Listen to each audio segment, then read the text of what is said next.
There we go. All right. We are now live on Battle Buddies Live, guys. So thanks for joining today. We got a couple special guests. We got Jeremy Williams, who, oh, we're not live yet.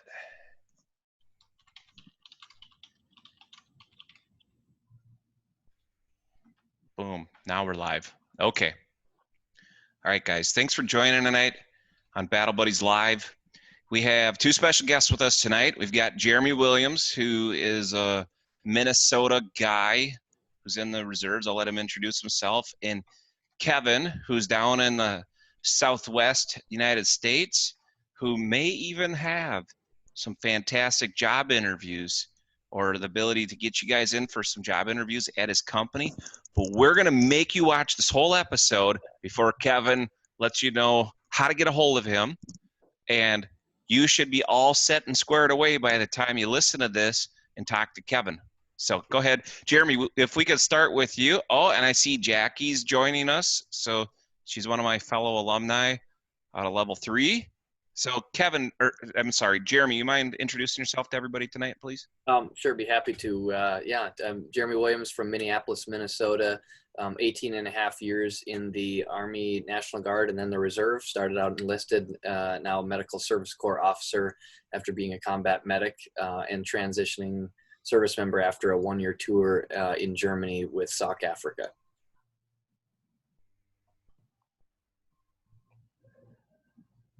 Okay, Kevin, do you mind giving people your background and what you do right now so we can demystify some HR stuff that happens? Started in the U.S. Air Force in 1984, and my friends are like, hey man, what are you doing in the military? I'm like, remember that show MASH? Remember Radar O'Reilly, company clerk? That was basically an HR generalist position. And that's what I started, running the unit orderly room. And I spent 6 years in the operational Air Force, 2 tours overseas, a year remote in Iceland, 3 years in England. And then I went to the Space and Missile Systems Center, literally working with rocket scientists, which was pretty cool. But while I was there, I finished my education, my undergrad in business and my master's in human resources. And then I went into the reserves and I continued my career in the corporate world. I did another 9 years in the reserves. So technically I am retired with 21 years. I just don't get any money till age 60. So now my goal is to live as long as possible after age 60.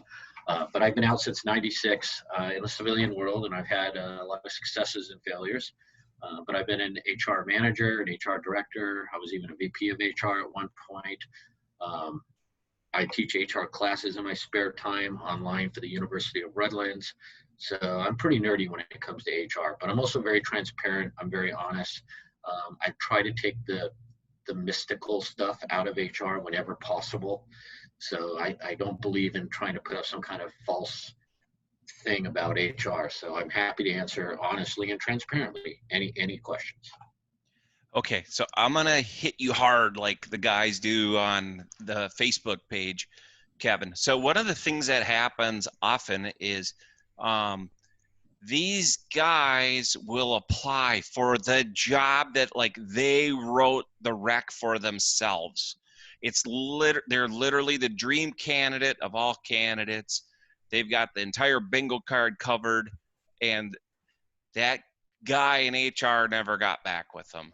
Can you kind of walk these guys through how that process works from your perspective? A little bit. So from an HR perspective, sometimes we put a job posting out there and we get so many applicants that if we get like 100 applicants, the HR person, the recruiter might only look at the first 20 or 30 and then shut the job off. Or sometimes they forget to shut the job off, as stupid or lazy as that might sound. So I try to watch my jobs rather closely on Indeed, because I'm also looking at how much money I'm spending. But timing is usually the most important thing. So when you get those job alerts and you see something that you think is just right for you, apply as soon as possible. That's my first recommendation.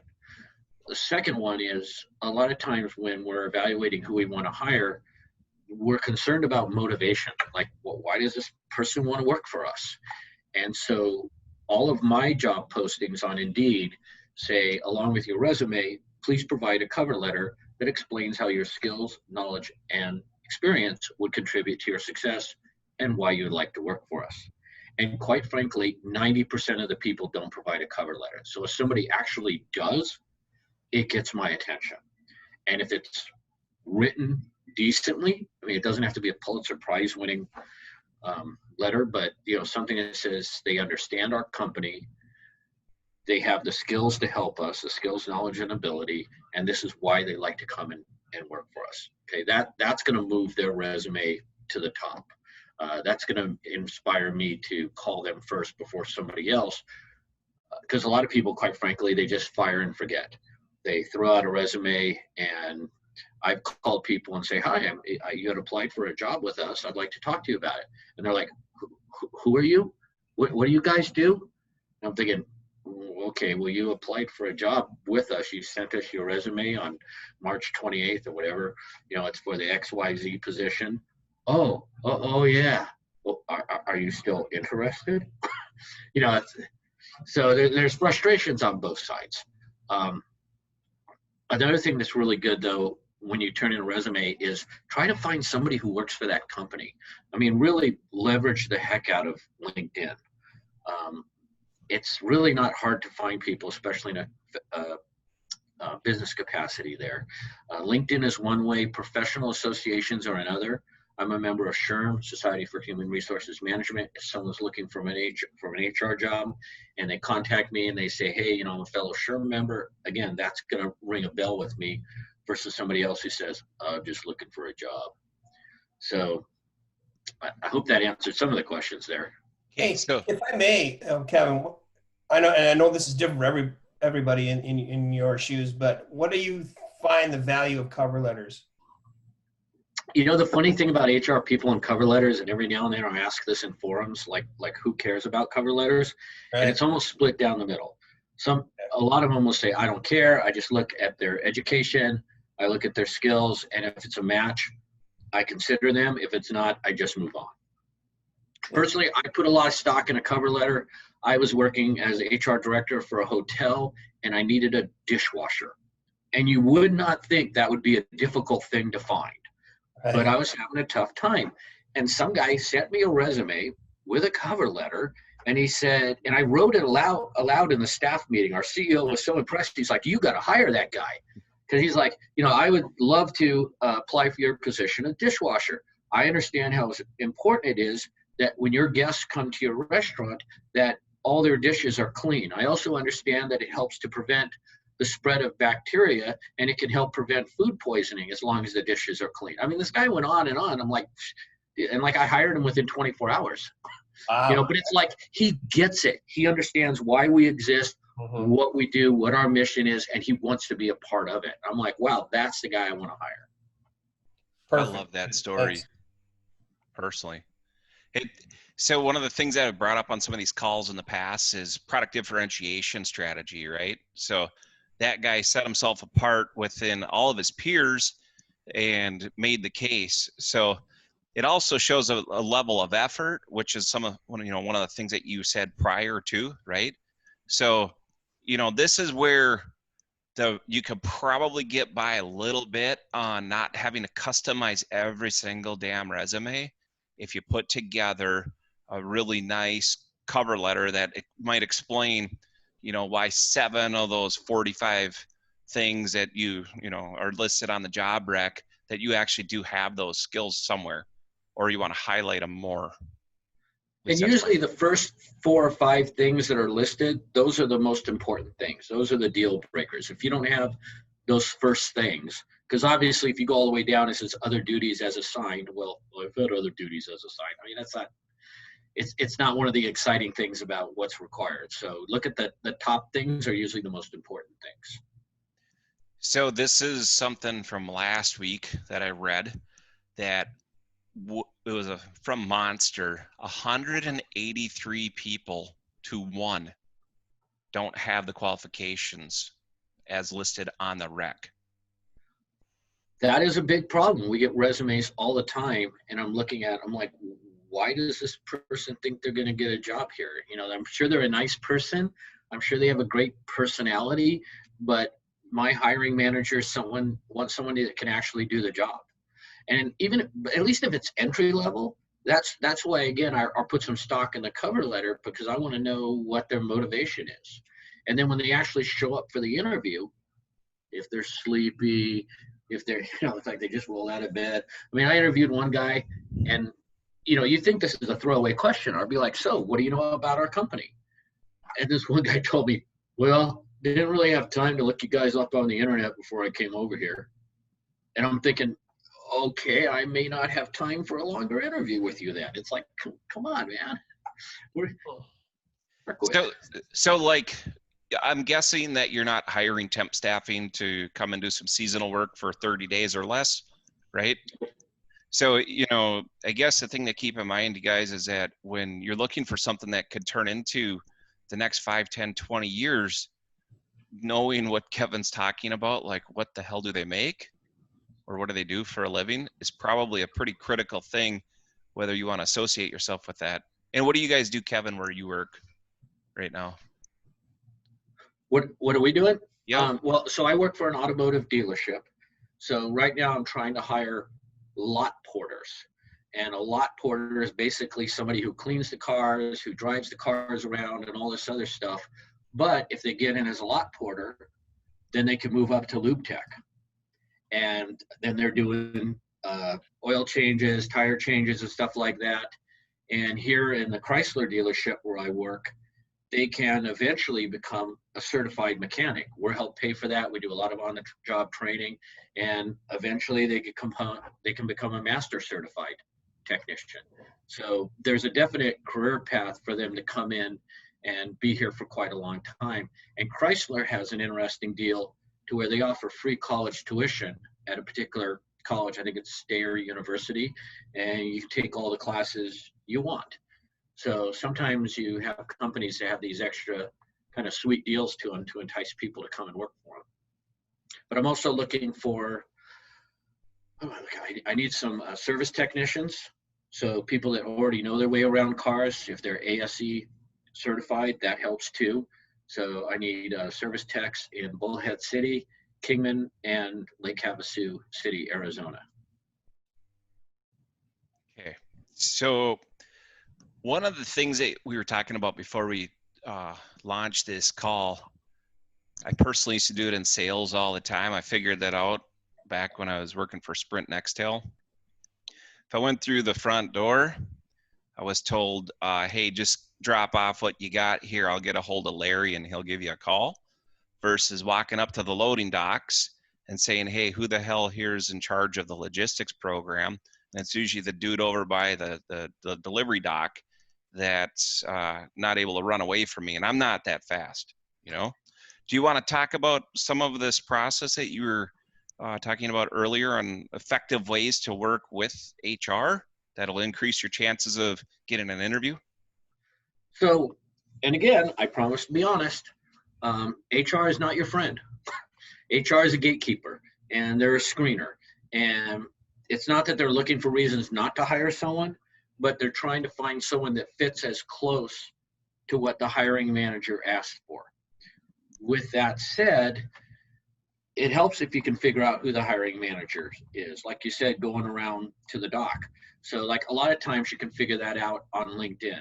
But then again, we've all heard this 6 degrees of Kevin Bacon. I mean, everybody knows a guy who knows a guy who knows a guy who's over there at that place. So ask around, ask people you know, put something on Facebook. Say, hey, does anybody know someone who works at this company? Oh yeah, I got a brother who works there. Great. Do you mind if I ask him a couple questions? Now, if you say, do you mind if I ask him for a job? Nobody wants to talk to you if you're asking for a job. But if you say, hey, I'd like to ask him some questions, and then when you get a hold of the guy, you say, hey, look, I'd be really interested in working for your company. Do you have any advice on what I could do to prepare myself to work for a company like yours? Or can you maybe give me some insights, some ideas on what kind of people that your company looks for, what kind of skills they look for? So people are flattered when you ask them for advice, when you ask them to share their insights or wisdom or whatnot. If you just say, hi, I'm looking for a job, they'll be like, great, HR is over there. Go online, turn in something. But if you're asking for advice, number one, you're building your network. So when an opening does happen, they may think of you. Number two, you're getting to know the company. You're getting to know something about their culture. And who knows, maybe you meet with the guy and you find out, wow, this place sucks. I wouldn't wish this place on my worst enemy. So that's another way to try to get into a company. Another one is LinkedIn. Go onto LinkedIn, find some people who work there, try to find something in common with them. So like, I would connect with people and say, as a fellow HR professional, I'd like to connect with you on LinkedIn. If there's anything I can do to help you, please let me know.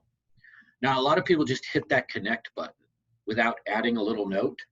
You dramatically increase your chances of somebody connecting with you if you put a little note there. Now, I'll tell you, my name is Kevin Panet, P-A-N-E-T. I am the only male Panet on LinkedIn. There is no other. So if you'd like to connect with me, I welcome you to, because I tend to accept all invitations from veterans. But I would say put a little note there and say, hey, I saw you on Chuck's program. I'd like to connect with you. I'm looking for XYZ job. I have almost 28,000 connections on LinkedIn. I've been at it for a while, and I use it for recruiting. So, but I'm happy to connect with any fellow veterans. If I can give them a referral, great. That's another way. Another thing is consider professional associations. Whatever it is that you're looking to do, there's probably some group that has something to do with it. So like for me, it's human resources. So I belong to SHRM, Society for Human Resources Management. And in Las Vegas, where I recently came from, we had a SHRM breakfast meeting every month, and we had quarterly evening mixers, and there was lots of opportunities to network with other HR people. Of course, we also have groups online. So again, whatever it is you're into, there's probably some group on LinkedIn or some group on Facebook that you can network with. Don't have a crappy attitude. I saw something the other day on Facebook where someone's like, I don't understand why they're not hiring me, and I think they're real jerks. And I'm like, whoa, with that attitude, I probably wouldn't hire you either. So you definitely want to be careful what your digital footprint looks like, what your social media says about you, because you've heard that expression, don't judge your book by its cover. Well, people do. So I would recommend, if you're in a job search mode, make sure you clean up your social media. If you're an older person like I am, over 40, and you got these young kids that are, looking to hire, they're doing the initial screen, they may look you up on social media wondering, well, what's Gramps doing? Is he just sitting on a rocking chair? So like for me, I tend to throw up a lot of pictures of hiking, community service, things that show me out there moving, stuff that, put up positive quotes or whatnot. What you choose to put online says something about you, for better or for worse. So remember, when you're networking with people, there's always a good chance they're going to go look at your digital footprint. They're going to Google you or look for you on Facebook. Just saying. Another way you can get into a company sometimes is as a temp worker. So Amazon tends to hire a lot of people through temp agencies. And once they've been there a certain amount of time and they think it's a good person that they want to hire, then they will bring them on. So Amazon, I know Kelly Services is used by a lot of large companies. So that's another route to get in there. Another thing to consider are internships. And I was astounded when I heard that the military is actually offering transitioning veterans an opportunity to intern like 6 months, I think to almost a year. And the military pays for it, and the company gets free labor, and the transitioning service member doesn't have to be in uniform. They're in civilian clothes, and they're doing what it is they'd like to do when they get out. I'd never heard of such a thing when I was in.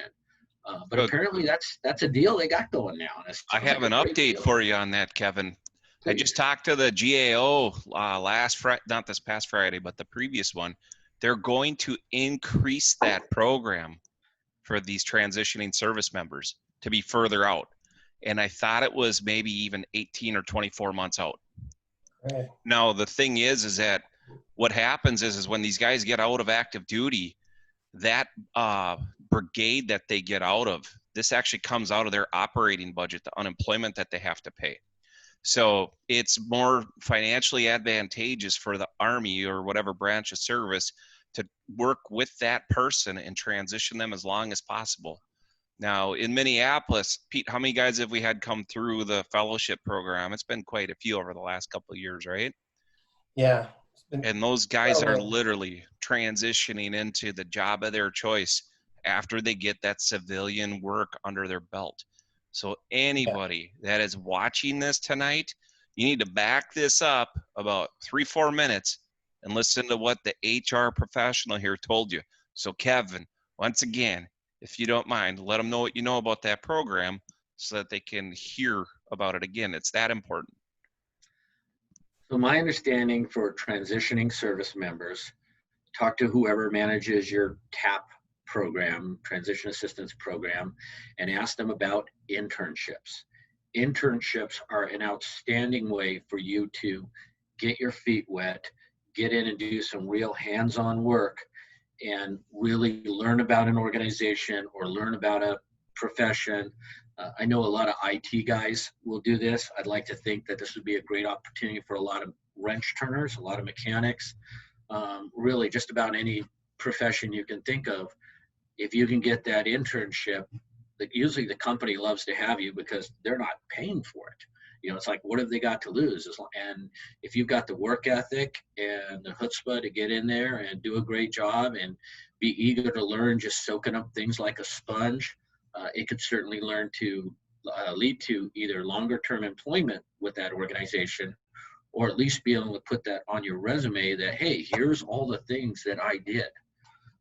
Personally, I've hired a lot of interns over the years, and I always coach them at the end of the internship. I'm like, let me see what you're going to put on your resume, because I want to make sure they're giving themselves full credit for what they're doing. And just to segue for a moment, I just want to talk about resumes. Everyone has an idea of what a resume should look like. I'll tell you what I look for is, number one, bulleted statements, not this paragraph stuff. It's hard to read. Bulleted statements. But at every bullet statement you have on your resume, ask yourself, so what?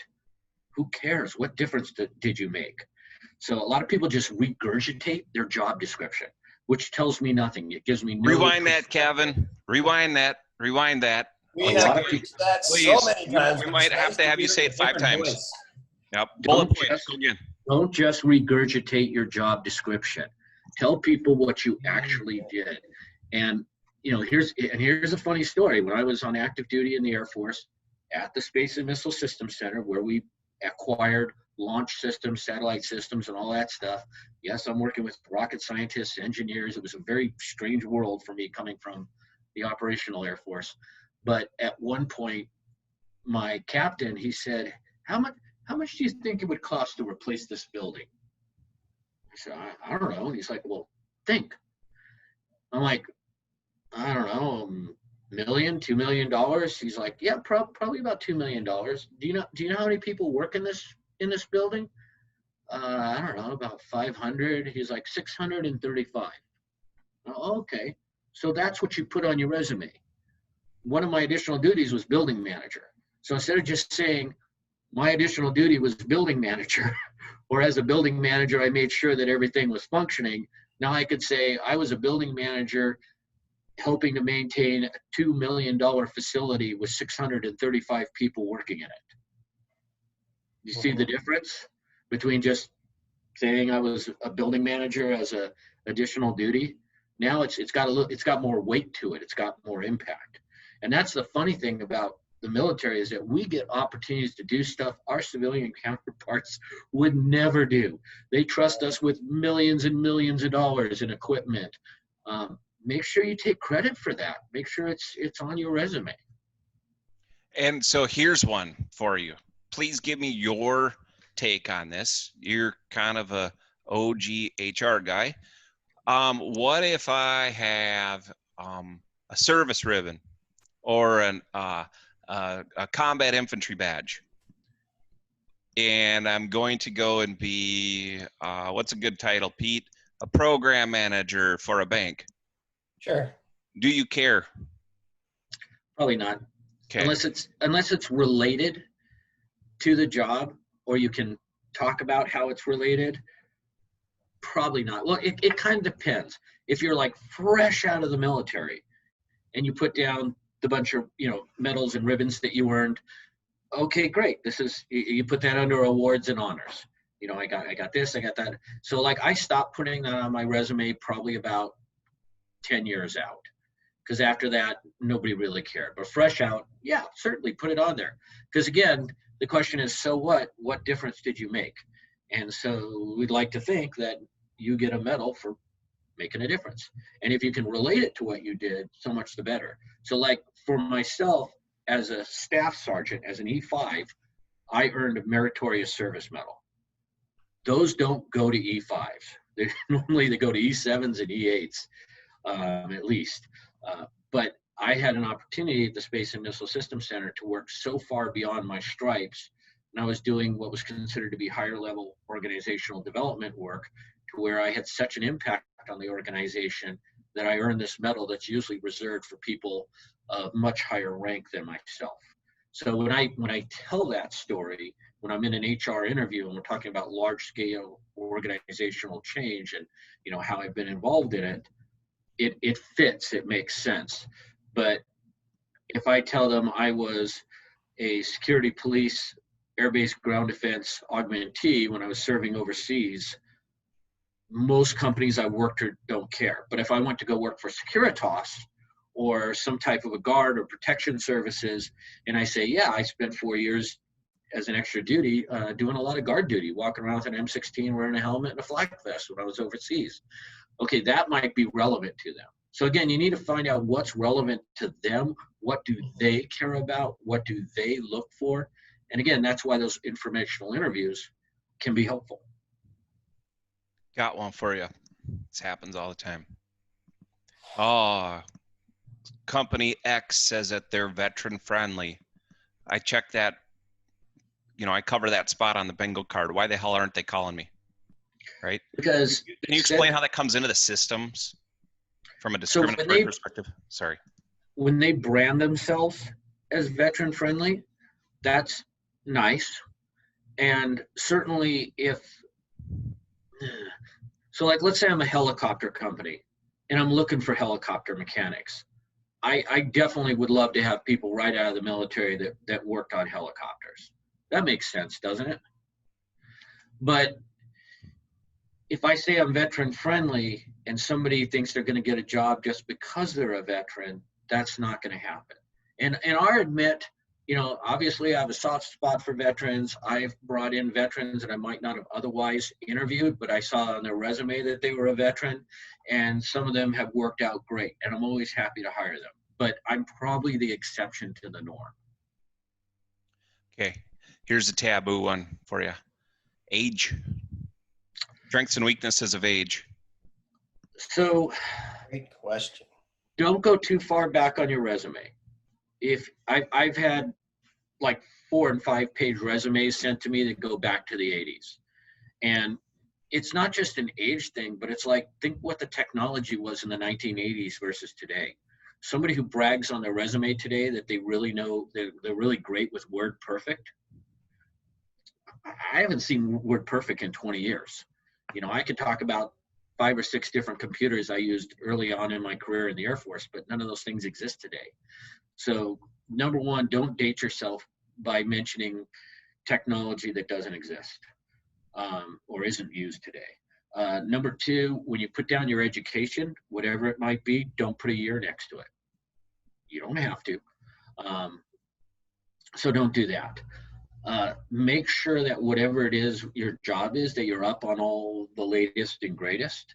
So like, just for example, me as a HR guy, I know more about COVID-19 now and reasonable accommodations. And I was on a webinar this morning at 7 o'clock with some lawyers. These are all things that are relevant and I keep up to date. Employers want people that are up to date. They know what the latest, greatest is. You also kind of got to watch your attitude. The person who says, well, that's not the way we did it at our last place. Well, then it's like, you can go back there. I need someone who's going to work here we have a way of doing things. If you have a better way, let's talk about it, but don't be all, snotty about it. This is what we do here.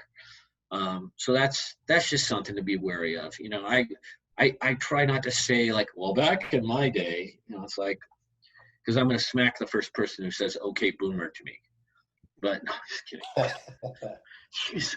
But age discrimination is a very real thing. It's very hard to prove. Just don't give away what your age is. If people only care about the last 10 years, really, on your resume. Don't go back 20 or 30 years, unless you really have to, unless there's something that's so relevant in your background that, applies today, but the odds are there isn't much. Okay, so here's one that I've seen come in, and I'm sure I'm guilty of it myself when I first got out of the Army, is I can do that, I just need a little training, right? I got the aptitude and attitude.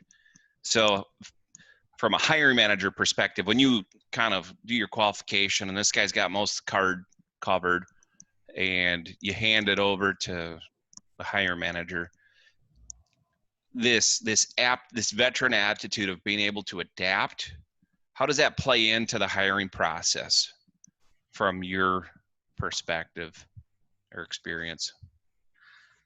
So the best thing you can do is show them how adaptable you are and how you're willing and ready and able to adapt to their environment.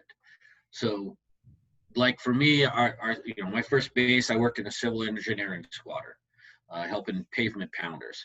And then I worked up at the wing level. So I'm working with pilots. And then I went to work at a radar site. And I'm working with scope dopes. And I used to talk about making those transitions to demonstrate, hey, I've worked with all these different people and I've always been successful. Now, if I just stop there, I'm just being historical. But if I say, and here in your business, this is what I would do to adapt. Or like, for example, if I were interviewing at a call center as an HR guy, I know that call centers are notorious for turnover. And turnover is expensive. And so I would say, you know what, I haven't worked in a call center environment before, but I understand that turnover can be a concern. Now, I haven't told them, well, your turnover must really suck. But I'm just, I understand it could be a concern. And normally they'll be like, oh, yeah, because average turnover is like 50 to 60%. Well, here's what I can do for you. I can help you with your recruiting efforts so you're recruiting better candidates that aren't going to leave you as quickly as they're leaving you now. I can help you with your benefits and make sure you're providing the right benefits within cost that people will not want to go somewhere else because they'll be happier where they work. And see, as I get into the details, I'm talking about what I can do for them.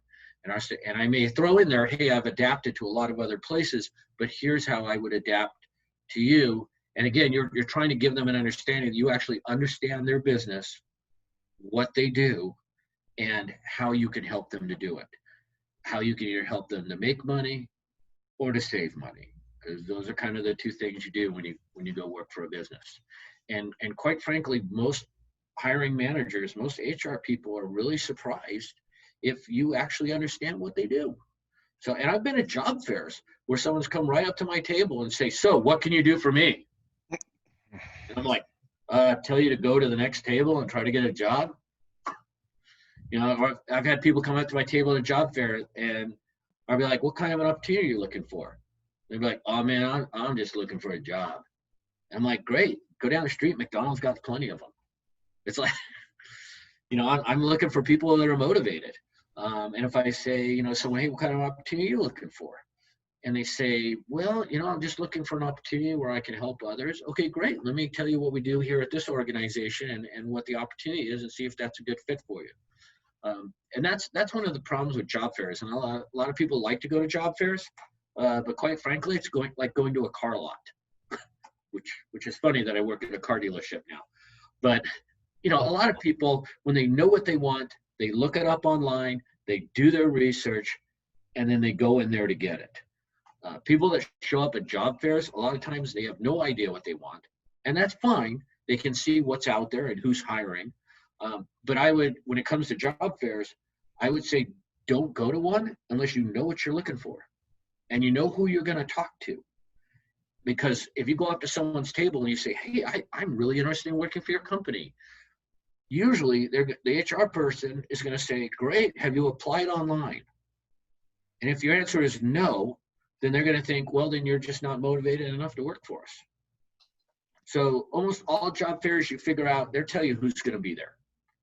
The companies that you want to work for, go to their website, see what jobs are available, and then make note of the jobs that you apply to. So when you go to that job fair and you say, you know, like they say, it's hard to, don't ride into battle if you don't feel comfortable on your horse. You go into that job fair, you walk right up to Northrop Grumman and you say, hi, I just, you know, applied for a project manager 3, the requisition number is blah, blah, blah, blah, blah. Would you have any insights on how I might land an interview for that? Okay, wow, here's someone who really wants to work for us. They've done their homework. They've applied online. Heck, you know, and the recruiter, wait, what's that job requisition again? Let me write it down. What, do you have your resume on you? You know, even though you applied, or what's your name, or look it up. I mean, you've made that connection. Versus, I've had people come up to me and say, can I give you a resume? I'm like, why? You don't even know what we do here.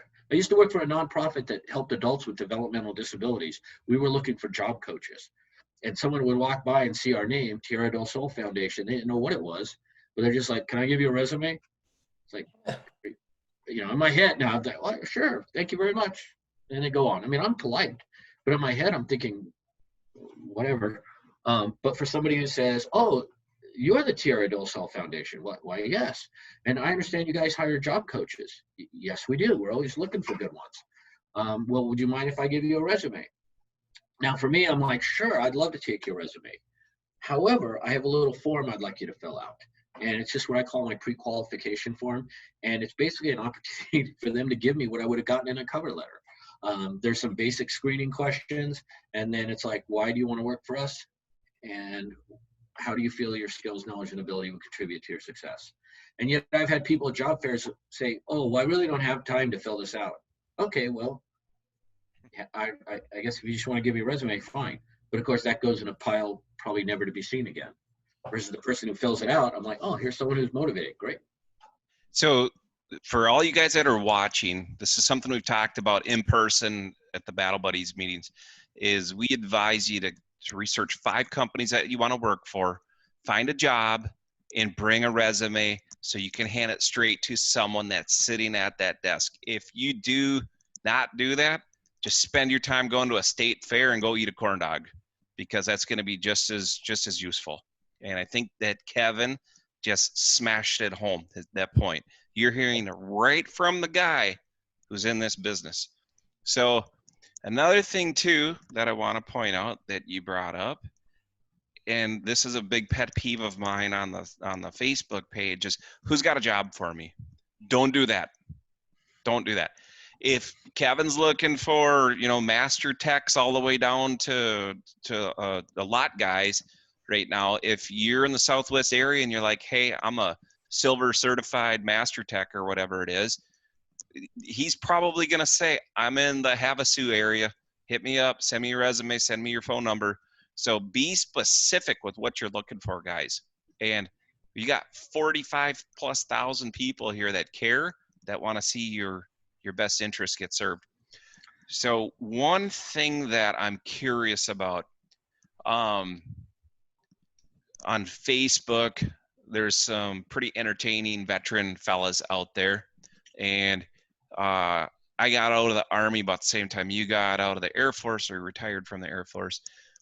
This veteran attitude, what's the perception in the HR community of the big beards and the attitudes and stuff like that? You know, there's a lot of guys that talk about beard oil on Facebook, right, that are vets and how well they shoot and stuff like that. What's your take on that from an HR perspective, from a professional perspective? Jeremy, you got a little bit of a beard going on right now. We'll see if you're within parameters. It depends on, again, how relevant it is to the job. If I'm looking for somebody that could turn a wrench, I could care less if they have a beard. You know, and it's so hard for me to find that certified master technician to come in here. We're kind of rural. We're really out here in the desert. So we're actually help pay for relocation because that's how tough it is for us to get those folks. And so if somebody has some fuzz on their face or if they have tattoos, today I could care less. I really don't care. I'm looking for the people who have the skills, knowledge, and ability to do the job. Now, I try to tell hiring managers not to look at people's social media, because a lot of times social media tells things that hiring managers don't need to know, and they may have some bias, they may have some unconscious bias. If somebody really loves their church and they have a lot of church stuff on their Facebook, if I have something personally that I don't think I want the general public to know, I mark it as my friends only, or I don't put it on there. But if they put a lot of stuff publicly on there that they're going out shooting on a regular basis and they love guns and they just had a hunt and here's their latest trophy, again, kind of depends on a part of the country. That stuff wouldn't fly real well in California, which is like a no gun, no smoking state. Out here in the wilder West, in Arizona and Nevada, it's less of an issue. And my understanding in places like Michigan or Minnesota, when it's deer hunting season, everybody does it, not a big thing. So it just kind of depends what the job is. If it's customer facing, some organizations have dramatically relaxed their dress code standards. I mean, there was a time when they wouldn't hire anyone with any visible tattoos whatsoever. Now everyone's brother and sister has tattoos. I mean, I'm a veteran. I rode my Harley for 30 years, so biker. I mean, I'm entitled to my ink, but it's a different world today. And without COVID, we were at like 3% unemployment. We talk in HR all the time about the war for talent. It's so hard to find good people that have the skills, knowledge, and ability, that are willing to do the job, that will show up for work on time. I mean, the number one reason I terminate people is because they can't show up for work on time. Attendance, which you would think is a no-brainer, and military veterans would have the corner on that market. But it's the number one reason I have to ask people to leave, because I couldn't get them to show up. Wow. So, Jeremy, do you have any questions up to this point for Kevin? That you're in that state right now of searching, right? Yes, I am. Yeah. So when I'm doing these informational interviews, so I actually had an informational interview with Medtronic today, and trying to use the 20-minute networking format, and just thinking of the relevant questions and interacting with these people. Is there, I mean, if they're familiar a little bit with my background and they're maybe familiar with the 20-minute job networking, is it like, is it okay to deviate a little bit from that, or would you suggest like the 20-minute networking is tried and true, and that is a recipe that's worked for just a variety of people? And I know that many of the people listening probably have that book, which it's a very good book. So I wanted to ask about that. Well, like a lot of things in life, it's situational. You have to evaluate the situation you're in. Is it appropriate? Are you going to be able to get that much time? You need to make sure that you're engaged with the other person. You got to make sure you're doing an equal amount of listening as you are talking. Sometimes when you're talking to someone, for whatever reason, they love to hear their voice. And I'm sure we've all had conversations with someone where they just talked and talked and talked. And then like when they're done, they're like, wow, I'm really, really glad that we had this talk. And I'm thinking, well, you did all the talking. But then again, if you're listening, they're going to tell you what they're looking for. They're going to tell you what's important to them. They may tell you what's not important. They may tell you what pisses them off. So you know what to avoid. You know what to build upon. And good questions are like, so what does it take to be successful in this organization? Oh, well, and it's like, and they'll tell you, or, what does it take to rise in this organization, or what have you seen successful people do? Or, again, give some demonstration that you understand what they do there. So like Medtronics, I'm familiar with that company. They make medical devices that keep people alive, and if you're able to build upon that, say, look, I'm not just looking for a job. I'm looking for an opportunity to do something that makes a difference in the world. And I understand at Medtronics, you guys produce devices that help people to live better, more fulfilling lives. If somebody actually told me that, I'd be like, wow, this guy actually understands what we do here. And it sounds like he wants to be a part of it because it means something to him. The vast majority of job seekers never make that connection. Yeah, that's a good point. Yeah, thank you. What else, Jeremy? Got to have some questions. We've had a couple kind of rhetorical questions up on the chat so far. What else, Jeremy? Well, so what would you say to some of those people out there that may have been at this for a number of months and may have some frustrations? I know that sometimes it's just a simple pep talk, but sometimes it's more of like, all right, well, we need to get back to the basics here. What would you say for those people maybe that have been job searching for longer, maybe than some others, or maybe just kind of are letting the frustrations get to them in this process? So the first thing I would say when you're job seeking, and believe me, I've been there, keep a log. Get an Excel spreadsheet, put down the date you applied, where you applied, whatever the URL was, the website, what the job was, any kind of notes like how much it paid or something like that. Because I've been in a job search mode to where I applied to so many jobs. Somebody would call me and say, "Oh, yeah, I'd like to talk to you about XYZ job," and I get on my computer real quick. Like, oh, okay, well, wait, what was that? What are they looking for? And I'll punch up the URL and I can see what the job posting was. And then I can talk to them somewhat intelligently about it. I was in a job mode a couple of years ago, and it took me about 6 months to find a job. But I could tell you on my Excel spreadsheet, I applied to about, I think it was 248 jobs.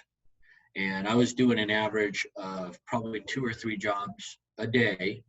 And, I probably had about a 10% return on people calling me for interviews.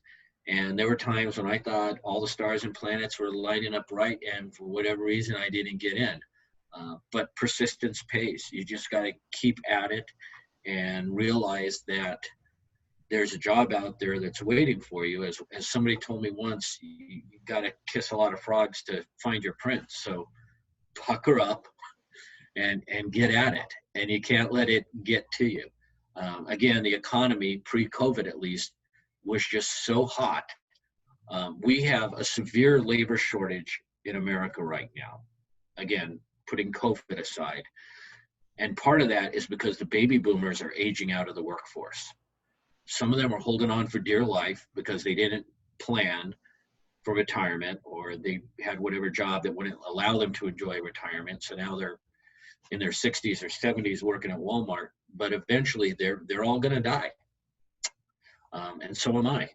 I'm kind of at the right between Gen X and the baby boomers. But I'm 56, and if I'm lucky, I'll leave the workforce in about 10, 15 years. But even still, we've restricted immigration, so that's cut off a supply of labor. We just don't have as many people to do the job. So even though the current administration bragged about, oh, our unemployment is so low, well, they got lucky because the boomers are going away. So there is a job out there for you. You just got to find it. That's number one. But another big thing is you have to have the skills. And what a lot of people don't realize is that through the Workforce Investment Act, or WIA, almost every state has some type of a employee development department that will help pay for you to get the skills that you need or to get reskilled. And they tend to give special treatment for veterans. So like for me, during the recession, I lost my job, tough times. And I realized that even though I had a master's degree in my profession, at least at that point, nobody cared. they all needed this certification. It's called SPHR, Senior Professional in Human Resources. And I didn't have the money for it, but I went to the state and they paid $1,200 for me to go through the exam prep course.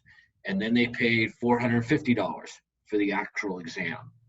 And I thought, wow, that's pretty cool. I was really struggling. And yet when they first called me for the interview, they said, yeah, can you come in, Thursday at 2:00? And I said, well, as long as it's not raining. And they're like, what? And I said, well, my car is dead, so I'm just on my motorcycle. So, and I was kind of joking. I said, I just got to be careful in the rain. And they said, well, what's wrong with your car? And I said, well, it needs a water pump. And they said, well, do you have money for that? I said, no. And they said, well, we might be able to help you on our special services. And lo and behold, they paid $1,200 to a local garage to fix my car so I could get mobile again, so I could go out and hunt for a job. So sometimes if you don't know if you don't ask. So, and right now, a lot of states, their budgets cycles start in July. So they may not have any money in April or May, but in July, if you want money for training, do everything prior and then hit the ground running. Now, another secret I'll tell you about their training programs, 80% of the people that apply for the training funds and get them never finish the darn course. They get about halfway through and maybe they get a job working somewhere and they think, oh, I don't need this training anymore. Not realizing if they had stuck with the training, it would help them to get a better job down the road. And so I had to convince them that, hey, I worked in HR, I had a degree in HR, I had all the experience, all I needed is this certification. And I was able to get it out of them. Even though a lot of people told me, man, they hate HR people, they'll never give it to you. Don't listen to the negative Nellies. Don't listen to the naysayers. But if you don't have the skills the job requires, go get them, either through an internship or through some type of training program. If you can get the state to pay for it, all the better. There's a lot of programs to help veterans to get training or retraining. So here's one for you, Kevin, that popped up. 90% of veterans say they just want a chance. How do you set yourself apart to overcome that? So I know what she's talking about there. The company that she works for, works for HR. So their company will put out these things that says veteran friendly or veteran consideration for skills that you're lacking or whatever. If you were a fresh transitioning vet, say, back when you were a staff sergeant, first getting off active duty, you're looking for full-time employment, and you don't have that bingo card quite all the way full of all the requirements, what's a way to kind of work around that? What does HR want to see from your desk anyway? Don't mess with HR. Don't even think about HR. And I know that sounds like blasphemous as the HR guy, but I'm telling you, go find someone in that organization that can be your champion, someone that can be your advocate. Because again, HR is only looking for people that have the skills, knowledge, and ability for exactly what the hiring manager is asking for. Mm-hmm. And they're going through so many resumes and so many applications. And think about how many people in our civilian society have actually served in the military. I mean, it's like 1 in 300. And most people in HR have not served in the military. So they probably don't understand the value of a veteran. Now, there are things trying to change that. The Society for Human Resources Management actually offers a free veterans employment certification to where an HR professional who cares can go get certified in what are the best ways to hire veterans. I have that certification, but again, it's something that I cared about that I decided to do.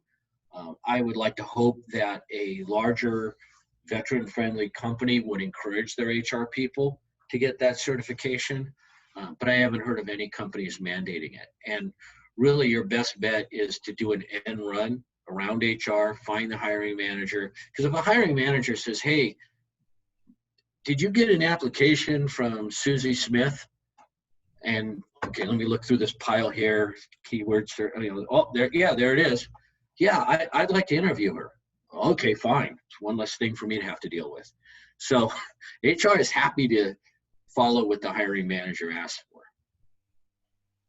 Okay, So we're at our time. Peter, Kevin, have you got any? Kevin, you're talking. Peter, Jeremy, you have anything that you want to ask Kevin while he's still on here before we wrap Yeah, it up? just real quickly, when can we have you back? Because this is pretty informative. I'm around. Happy to be of service. You'll be getting an invite for next week. There is one last thing that I'd really like to say. One of the challenges with veterans is, and granted, we have all this enthusiasm and we feel like we can do anything. And the veteran who says, well, look, I could do anything. No, you can't. There's too much of it. You have got to get focused. You need to find out, where do you want to work? What do you want to do? And what are you willing to do to get yourself to that point to where someone's going to want to hire you there? Because quite frankly, that's what any business is looking for, is people that are focused, that understand their business and can show how they're going to add value to it. So it always makes me nervous when someone says, oh, I could do anything. No, you can't. Tell me what you actually want to do, because if it's not something with me, I'm going to shoo you away and try to find someone who wants to actually work with me, who knows what their life is about and knows what they want to do. Yep. If you can eat an elephant, you got to still eat it one bite at a time, right? Yeah, absolutely. Yep. All right. Well, I think that's a great way to end the program tonight, guys. Thanks for joining. Kevin, you're going to see an invite for next week. Jeremy, you can show up. Anybody else that's watching too that wants to come in here and be part of the melee that can happen every now and then, you're welcome to send me a request and I'll send out an invite for you. Any last words of wisdom from any of you guys? No? Stay focused. Have faith. Every monster has his mate. All Keep right. kissing those frogs. Yeah. And you'll get there. Cool. All right. Well, have a good evening, guys. This is it. You as well. Appreciate it. Take care.